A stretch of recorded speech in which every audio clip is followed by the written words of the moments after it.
Kung meron ka isang tao may butang sa currency, ano na siya nga currency? Yun sino nga tao mo na Jesus Christ. Ang question niya, question mo sa akin? Kay kung ako man ang amo na i-question niya boy sa ako, namo man asabton ko si Miriam man. I think I would still go with Miriam. I think I would still go with Miriam. I would just agree with her. Dua akton nga answer. Number 1 si Manny. Manny P, hindi si Manny B. Kag si Lea Salonga.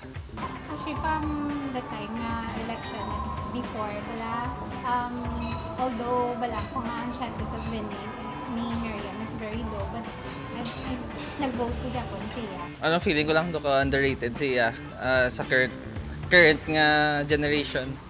Kag kung itanawon mo gid ang mga accomplishments kag na achieve as a Filipina para sa Philippines, though para sa akin super legit good.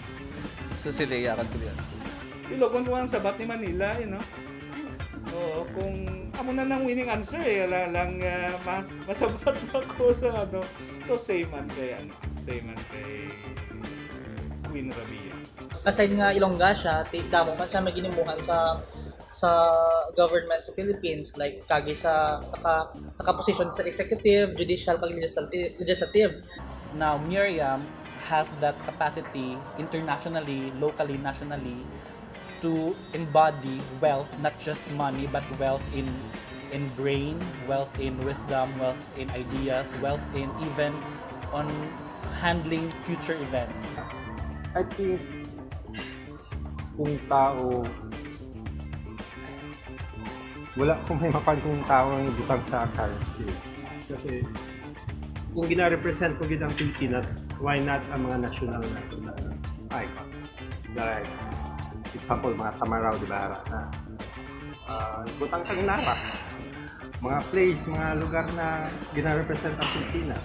Why not dito ta mag-focus kaysa sa image ng tao? The next currency, I think it must be 2,000. A currency will always represent a country and its wealth.